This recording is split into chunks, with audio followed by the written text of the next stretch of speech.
Sounds good, Bailey. Thank you very much again for having me here, and thanks to everyone on the Alignable team for hosting this. And lastly, thank you for everyone who's joining this session. I'm seeing so many people, over 200 people already here, and it's exciting to know that you're taking this step to invest in your business and already recognize that there's something meaningful, something very important about search engine optimization, about Google, that can help directly impact your business. So I'll share what I can, and I'm looking forward to the Q&A to try to go into more detail with specific questions, but have a lot of juicy tips and tricks here to dive into. And yeah, we can go ahead, Bailey, and move on to this first slide here. So just to provide a high level context and why this is called Google's love language, and why Google is so meaningful to the overall search engine optimization picture. So when you talk about search, I always like to think about search and being found online from the consumer's perspective. You obviously have your own business, and you have your website for that business. You have social media for that business. You have all sorts of platforms where your end consumers can find you. But those consumers aren't necessarily just looking for your business. They're looking for answers to questions. They're looking for solutions to problems. And they're coming online to a search engine like Google. And Google really does represent 95+% of search queries, and is really by de facto the really important search engine to think about. So it's search engines that matter, but it's primarily Google that matters here. But a consumer is going onto Google, going onto a search engine like Google to find a solution to a problem. And I think it's important to think about search engine optimization, SEO, from the consumer's perspective, because that is ultimately the game that's being played. It's not just a love story between your business and Google. It's really a love triangle between the consumer, you, and Google. And identifying what's needed, what's wanted by the consumer here is essential to figuring out how you can win with Google too. So when a consumer is looking for answers to questions, all of that starts with search. It starts with words specifically that are being used and typed into Google that will ultimately help them find answers to their questions. And Google is trying to help the consumer find answers to their questions. If you are that answer to that question, if you do the right things to be seen as the right answer to that question, Google will favor you, and Google will bring you up to the forefront more, so that more consumers who are asking similar questions can find you. That's the theory here behind how all of this works. Just as a basic kind of cursory overview, and really just a perspective to have, I think, consistently as you think about improving your own search ranking, always thinking about it from the consumers, your customers, your potential customers' perspective. And so because we're talking about search as that entry point, as that input to find results, keywords are the first thing to think about. Since people are literally typing in words to search, you should be thinking about how you can match the words that you are presenting in your own content to what is being searched. And this can happen in a few different ways. Principally, you want to do some research. You probably have some instinct around what are people searching that ends up landing on your website, but there are tools out there where you can find exactly what people are searching on to find your website. And you can think about, well, what are websites that they're landing on if it's not mine, or what are search results that you want to land on your website, or what are search results that people are. And there's tools like Uber Suggest or Moz that you can use to type in your business website and look at the results. Even at you can have there's free tiers on these tools where you can see what are people typing when they land on my website. And that type of research gives you a ton of insight into the types of content that might be more important to build out. So doing research about the industry of your customer, the types of businesses that you're serving, and the location geographically that people are searching from. All of these kind of boils down to what are the actual queries, what are the actual terms, and that can help inform the strategy, your content strategy from there. Now, where do you put this content is the next question. Once you've done your research, you identify what are the types of things people are searching for, what are the topics that they're interested in. Then there's a few different areas to actually put those words. The first is just in general, right? Thinking about your website and your content and your social media, hammering those words as much as possible. Meta descriptions is a big one. These are the descriptions that are happening behind the scenes. So there's something called a meta title and a meta description for various pages on your website. And you can edit those at in the back end of your website platform, or you can ask your website provider to update these. And an example of what this looks like is when you search on Google, you're going to see a lot of search results. You're going to see kind of the title that shows up first, a URL, and then a description. And you're going to see that over and over again with all the results. That title is the meta title, and that description is the meta description. And then for each page that you can have an additional meta title and a meta description. This is important from an SEO perspective for a couple of big reasons. First of all, if you have that built into your website, like we were just talking about, if someone's searching for those words, Google will help to match that more or less. But it's also important as a consumer, if you're searching for something on Google, you're going to, before even clicking into websites, quickly scan what are the titles, what are the descriptions of all these different search results. And this is when you have the first chance to persuade someone to click into your result, assuming you're getting seen to begin with. It's your first chance to have people say, oh, this description, this title is compelling to me based on what I'm searching for. I'm going to click into this and learn more on their website. That's that kind of hook that you have. So it's also important, not just from a technical perspective to match with the Google search query, it's also important to really help with that first step of persuasion to get people onto your website. So those meta descriptions are really important. And then also at this behind the scenes level, there's alt tags and alt text for different images and other files that you have on your website. This is another area where it's important for a lot of reasons.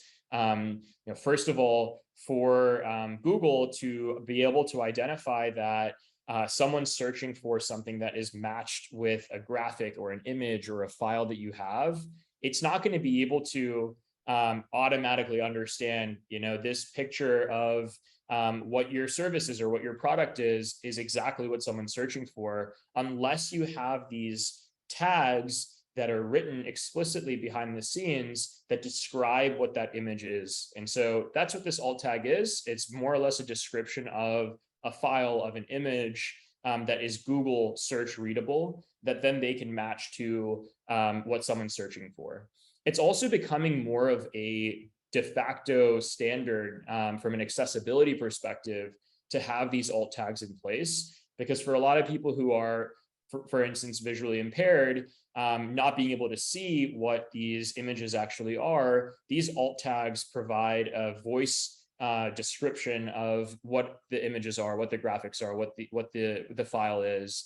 And so it's yet another standard of accessibility. And Google really cares about accessibility. Increasingly, it's something that it favors, just like it cares about mobile optimization. It cares about accessibility.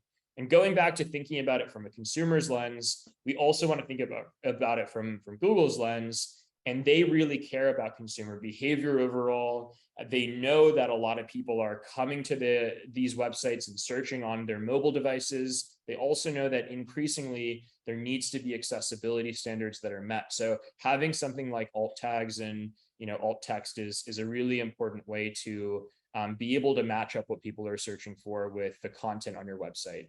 And just one other kind of pro tip here, FAQ sections. So, this is another area where you can really add more content. In general, you should be looking for ways you can, again, based on that research you're doing, create content that is associated with with those search queries.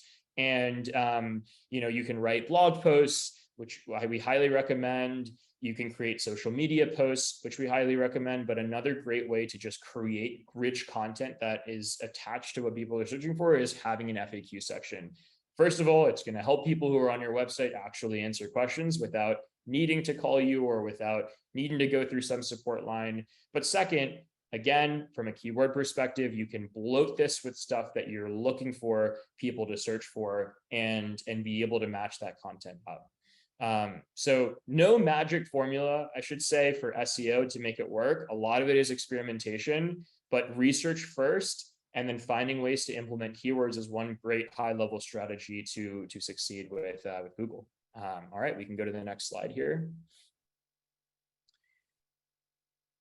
So the next category I wanted to talk a little bit about is links and integrations. So, you have your website and that URL is really this kind of access point, this portal to the rest of this pitch you're trying to make to help convince someone to work with you and work with your business. And that link you want to distribute in as many places as possible where you're going to get eyeballs. And once again, there's a couple different reasons for this. From a search engine ranking perspective, if your link is shown, your website is shown in a lot of different places, it's more likely to be seen as a credible source of information.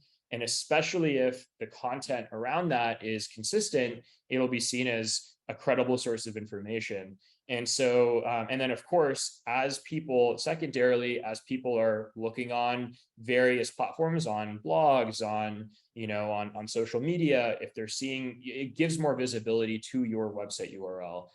So there's just a higher reach and more likelihood that people are going to click your URL and land on your website. And it feeds back into this system of, if Google is seeing that people are landing on your website and they're having a good experience, they're staying on there for a while, they're clicking around, they're more likely to favor your website in the long run. So these have some nice, positive reinforcement cycles. But a couple of different areas that you should absolutely think about adding your website link. Number one is one maybe most people here are already doing, but your Google business profile. This used to be known as Google My Business. It's been renamed to Google Business Profile. This is that card that shows up when you're searching on Google for your business. It's that card that shows up on the right-hand side with a snapshot of information. It's your pictures, it's reviews, it's your location, your contact information. That card is essential. And the website button on that card is the number one way people who are directly searching for you are going to find you. It's also just another mark of credibility because Google knows that you have interacted with it, you've given it authoritative, accurate information about your business. That's what it's going to prioritize as being visible, and it's going to be displayed to people who are searching online. So the Google business profile is essential. We're seeing in some cases 70+% of website traffic coming from just that Google My Business card and just having that integration or that authorization with Google up front. It's really an essential piece of this overall SEO puzzle. That number, that 70%, it's really dependent on the industry. Is this an industry where people are searching for your business directly, or are people searching more for generically services of a certain type? If it's the first, then of course you're going to see a higher traction through that Google My Business or Google Business Profile. But either way, it's something that you should absolutely do. It's very easy. It's completely free. You just need to go to business.google.com, make sure your business is claimed, and update that information. Second, here we have social media, another just essential piece to have some visibility. A lot of times people will look at, well, how I want to see some stuff that this business is posting. How active are they? How engaged are they with their customers and their clients? And so whether you use Instagram or TikTok or Facebook or Yelp or whatever it might be to interact with your end customer, adding your link there is important.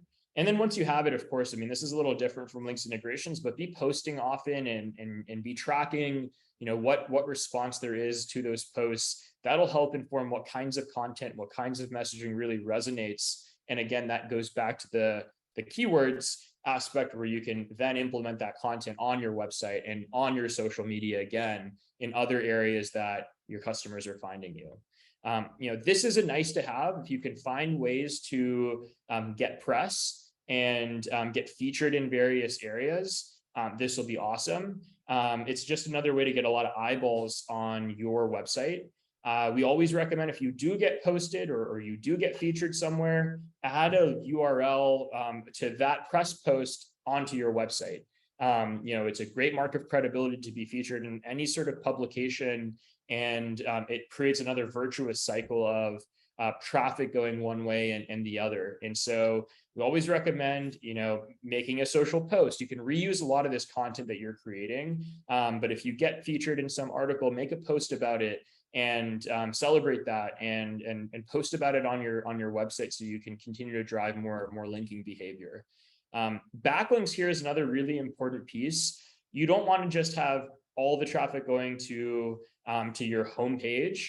Ideally, you have multiple pages built out with a lot of room for more content. And the more content you have, the more matching opportunity there is with search, but also thinking about your blog. So as we go from hitting that like 80-20 rule of covering the bare necessities on Google and search, to really getting to the next level, blogging and general content creation is a really important place to do this. This is an area we as a business at Fisherman are investing in a lot right now. We're going to be creating a lot more content than we have been in the past, because we're really leaning into more organic growth opportunity. And a big piece of our strategy with our blogging is to link from certain posts to other posts that we've written, and even external sources. But as much as possible, creating this spider web of content is how our marketing lead likes to talk about it. And really creating this spider web of content that links to other articles that you've created, that adds more credibility, that keeps more people on your website for longer, and then reinforces to search engines that this is something that's really relevant. This is something that's really helpful to the audience. Of course, when you're creating content that like that, this is a side note, you always want to have CTAs, some calls to action, to take that next step and get on a call with you, get a demo, have a conversation with you to learn more, or feed them even more information from there. So, but backlinking and creating this web of links between content that you've created to other content you've created, maybe it's to an Instagram post you've made, to then prompt them to follow you and for more, right? Whatever you can do to get that linking behavior within your own content hierarchy, the better. And similar to that, you want to have different types of links, both on page and then to external sources, like we mentioned, to other platforms and other resources that might be helpful to people. And when linking out, one recommendation we have is to have the link out create a new page. If it's on your existing website, it can be on the same page, on the same tab. But if it's to an external source, some third-party website, we always recommend having it open in a new tab. That way your tab is still open, and they can always come back to it in case they forget, right? Attention spans are short for consumers, and you want to capture it and keep it as much as you can. So if you are linking out to another source, new tab, so they can always come back to your tab without losing track. Okay, we can go to the next slide, Bailey.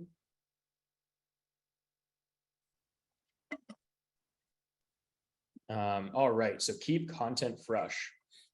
Now, this is similar to what we've been talking about. I just want to double click on a couple of things here. There's a lot of variables that go into this mysterious algorithm that Google has around favoring certain content over another. And it's always changing. This is why this needs to be a constant education cycle to stay in the loop about what Google cares about and why, and what the priority order of that needs to be. But one thing that we know Google does care about is activity.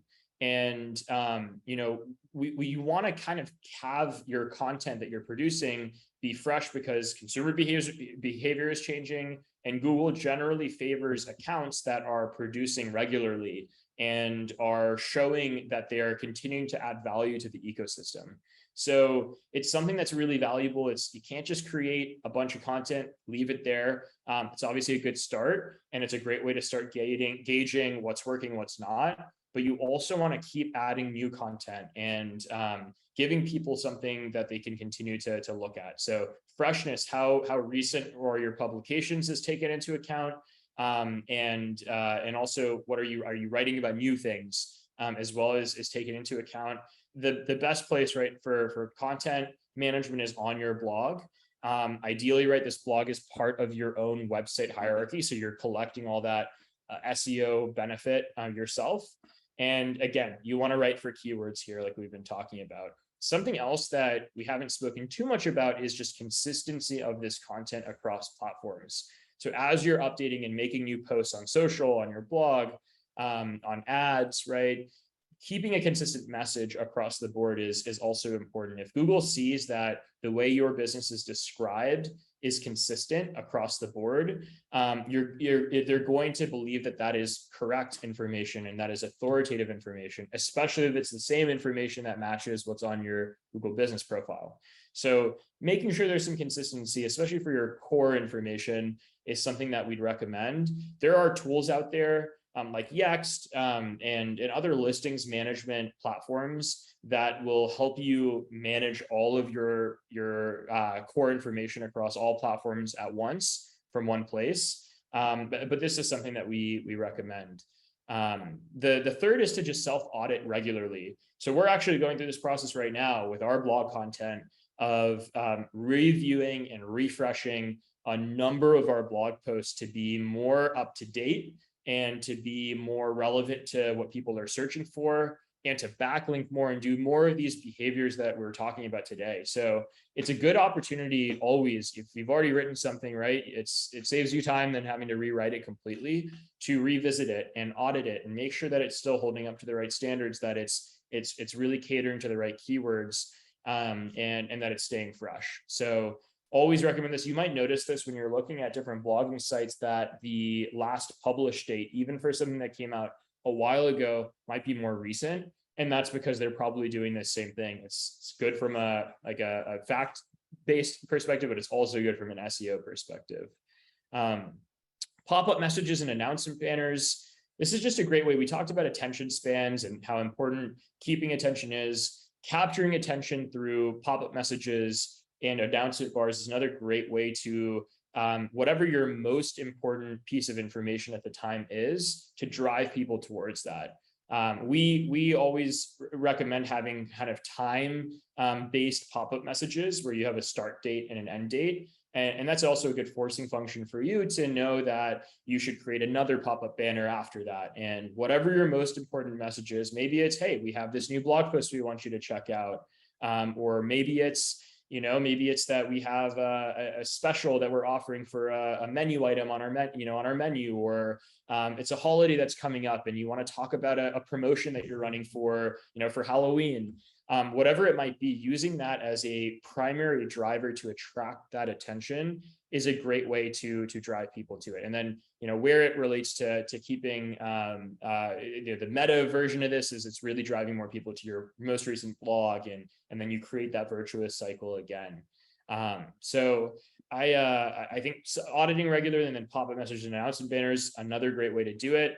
Lastly, high quality images. We're seeing over and over again that visuals speak more powerfully than words. You want to have words there, of course, from a content perspective, and people do still read, but it's a lot harder to keep attention with text than it is to show images. And images can be very powerful, regardless of what kind of business you're in. We really recommend investing in good quality photography, and to even keep those images fresh. Increasingly we're seeing video content being really important among our client base, where because just like images capture attention, videos capture attention even more. We're seeing these trends on social media platforms too. I don't know if you've kept up with Instagram's latest trends around favoring video content over images. It's because the data is suggesting that's what consumers care about. That's what's keeping consumer attention. So recommend this from an ads perspective, but even on your website, what videos are you showing? What photos are you showing? And as a quick reminder to tie back to our first slide here, make sure anytime you're adding content like that, you're adding alt tags and alt text to describe what's going on there too. So recommend high quality images here. One other thing to note, if keeping content fresh is something that is important to you, we host an office hours every couple of weeks with Alignable members and our own customer base. But we're hosting one called 7 Ideas to Keep Content Fresh with a step-by-step guide in our next office hours. So, stay tuned for more updates on that, and feel free to join us. That's going to be more of an intimate setting where we can have a lot more engagement as well. And we'll be posting with that in our community group. So that is my last point on keeping content fresh.